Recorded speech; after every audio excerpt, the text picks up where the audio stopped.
दिन आपके लिए शुभ हो और प्रभु आपको ताकत दे, बल दे पूरा दिन बिताने के लिए। और आज मैं परमेश्वर का दास आपके लिए एक सुंदर वीडियो और सुंदर वचन लेकर आया हूं। परमेश्वर का पवित्र वचन में इस प्रकार से लिखा है, उत्पत्ति की किताब उसका 14वां अध्याय।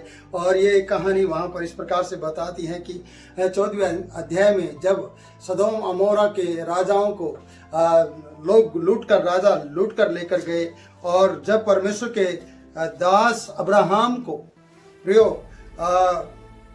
भेंट दी जा रही थी कि जो लूटा गया था उसको दिया जा रहा था। तो यहाँ पर इस प्रकार से बताया गया, मैं वचन पढ़ना चाहूंगा 14 अध्याय उसका 22 पद।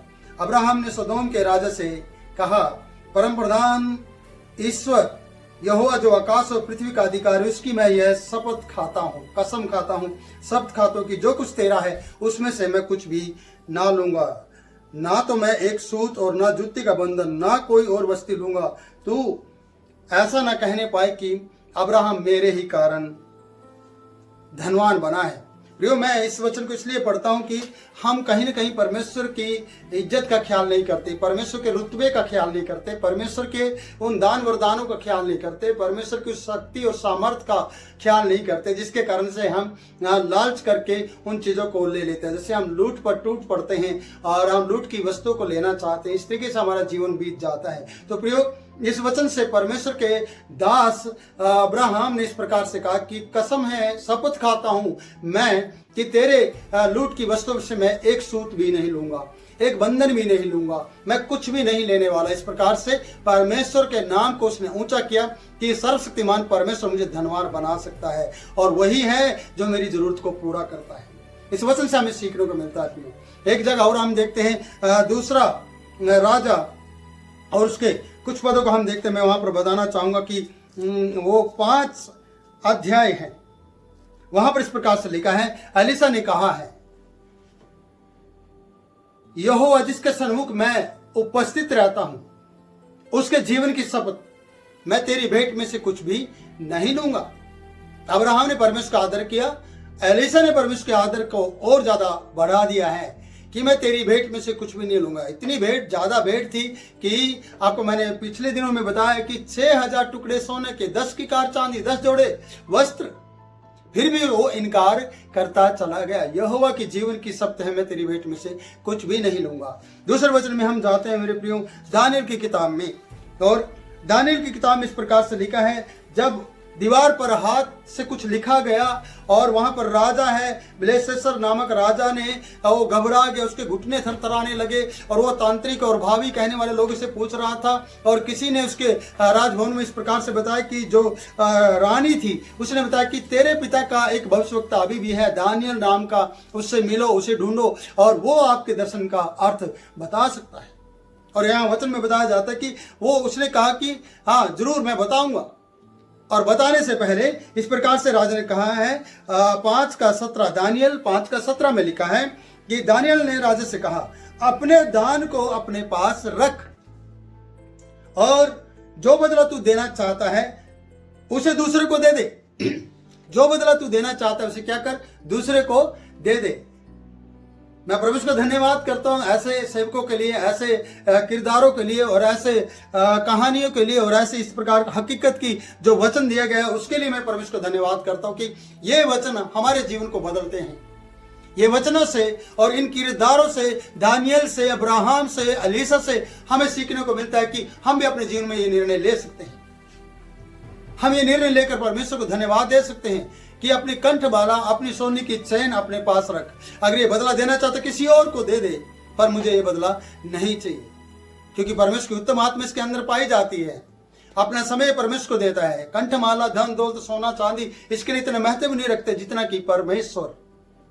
आपके लिए और मेरे लिए भी परमेश्वर उतना ही महत्व रखता है। सोना चांदी नहीं, धन दौलत नहीं। बहुत से लोग हो सकता है कि आपकी बात का विरोध करें, करने दीजिए, पर परमेश्वर आपका विरोध नहीं करेगा। आप सारी बातों को स्पष्टीकरण नहीं दे पाएंगे, याद रखना, पर आपका परमेश्वर आपके लिए खड़ा रहेगा और वो स्पष्टीकरण देगा। इसलिए दानियेल के परमेश्वर का धन्यवाद देते हैं हम अपने जीवन में भी कि वो हमारे जीवन में आता है और आपके जीवन में रहता है।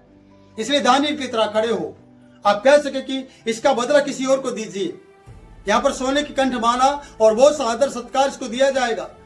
जब राजा का सपना, ये राजा का सपना अगर बताता है, और ये इसने बताया है प्रियो, मैं इसको ज्यादा लंबा नहीं ले जाना चाहता, पर मैं ये कहना चाहता हूं कि क्या इन 3 किरदारों को हम देखते हैं, अब्राहम को, और दूसरा हम देखते हैं एलीशा को, तीसरा हम देखते हैं दानियल को, कि मुझे तेरे दान की भेंट की जरूरत नहीं है। एलीशा ने कहा मुझे यहोवा के जीवन की शब्द है, मैं तेरी भेंट में से कुछ नहीं लूंगा। और दूसरा बताया गया है कि अब्राहम ने कहा कल को तू इस प्रकार से कहे कि अब्राहम मेरे कारण धनवान हुआ है।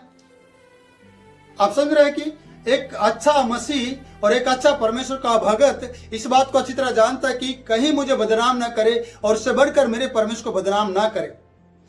जब भी हम कोई भी गलत निर्णय लेते हैं, गलत कदम उठाते हैं, तो हमें उसका सामना करना पड़ता है, और इस बात में हम अपने परमेश्वर की बदनामी करवाते हैं जरा सा लालच करके। जरा सा लालच भी आपके जीवन में बहुत कुछ परेशानी लेकर आ सकता है। आपको पता है कि बहुत से बच्चे बीमार होते, बड़े बीमार होते, तो डॉक्टर से जब पूछते हैं कि कोई घबराने वाली बात, उसने बोला नहीं, घबराने की कोई बात नहीं है, ब्लड में इन्फेक्शन है। और ये इन्फेक्शन कैसे होता है? जरा सी चीज के कारण होता है प्रियो। मैं आपसे इस प्रकार से कहना चाहता हूं कि जरा सा लालच आपके जीवन में बर्बादी ला सकता है, इन्फेक्शन पैदा कर सकता है, आपको दूषित कर सकता है। अगर आप चाहते कि आप दूषित ना हो, जैसे अब्राहम ने कहा मैं तेरे कारण धनवान नहीं सुनना चाहता कि तू मुझे कहे कि मेरे कारण अब्राहम धनवान हुआ। मेरा परमेश्वर जिसकी मैं आराधना करता हूं, जिसकी मैं स्तुति करता हूं, जो मुझे लेकर आया है, जो मेरे पिता के घराने के बीच से मुझे निकाल कर लेकर आया है, जिसने मुझे कहा कि मैं तुझे भूमि दे दूंगा जहां पर तेरे पांव रखे गए हैं, ओ परमेश्वर इस लूट के माल से मुझे धनवान नहीं बनाना चाहता। और परमेश्वर ने अगले वचन में जब हम पढ़ते हैं, इन बातों के पश्चात परमेश्वर ने अब्राहम को कहा है तेरी डाल, अब्राहम से कहा मत डर, तेरी डाल और तेरी अत्यंत बड़ा प्रतिफल मैं हूं। इन बातों के बाद कहा है प्रियो, क्योंकि अब्राहम ने परमेश्वर का आदर किया है, परमेश्वर को धन से भी ज्यादा बड़ा समझा है, इसलिए परमेश्वर ने उसे आशीर्वाद दिया है।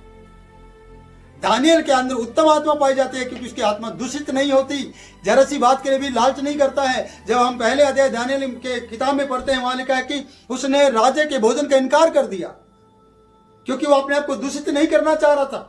वो चाह रहा था कि मैं अपने आप को पवित्र रखूंगा परमेश्वर के लिए, चाहे वो गुलामी में है, गुलामी के अंदर रहते हुए भी वो अपने आप को दूषित नहीं कर रहा था, जबकि राजा की तरफ से अच्छे भोजन का प्रबंध किया गया था। अगर आपके लिए राजा की तरफ से अच्छा भोजन हो तो आप कभी भी गरीब का खाना नहीं खाएंगे, कभी भी आप गरीब की झोपड़ी में जाकर प्रार्थना नहीं करेंगे। अगर आपके रहने का स्थान राजा के घर में कर दिया जाए और राजा आपका लिए प्रबंध करे, तो आप कभी भी गरीब की तरफ देखेंगे भी नहीं। पर याद रखें, गरीब के पास ही परमेश्वर ने आपके लिए प्रबंध किया। जैसे एलिया के लिए विधवा के घर में अन्न जल का प्रबंध किया, वो क्रीत नाले पे 3 साल तक पड़ा रहा, कौवे के द्वारा उसे भोजन दिया गया। एक दिन नाला सूख गया, कौवे आने बंद हो गए, और अगले ही बाहर उसमें लिखा है कि सुराही रखी है रास्ते में। उसने बोला तुझे लंबी यात्रा करनी है और मैंने तेरे खाने का इंतजाम किया है। एक विधवा के घर, और विधवा के घर की परिस्थिति को आप जानते हैं कि वो मरने पर थे, उनके पास थोड़ा सा आटा था और थोड़ा सा तेल था कि वो पराठा बनाते और उसके बाद खाते और मर जाते।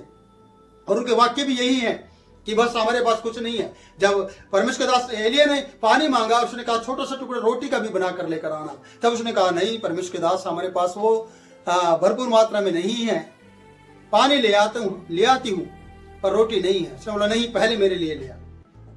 अकाल के समय में गरीब के द्वारा, एक विधवा के द्वारा, परमेश्वर के चमत्कार के द्वारा उसके घर में आशीष आई और एलिया के लिए भी प्रबंध किया गया। दानियल दूषित नहीं हुआ, एलिया ने आनाकानी नहीं की, अब्राहम ने परमेश्वर के नाम को ऊंचा कर दिया। क्या आप और मैं वो व्यक्ति हैं जिसको आपके द्वारा परमेश्वर महिमा पा सके? क्या आप और मैं वो व्यक्ति हैं कि हम परमेश्वर को ऊंचा कर सके, ऊंचा देख सके, या परमेश्वर को हमारी बातों के द्वारा वो प्रोत्साहन मिल सके या आदर सम्मान मिल सके? प्रियो, आपको बनने की जरूरत है।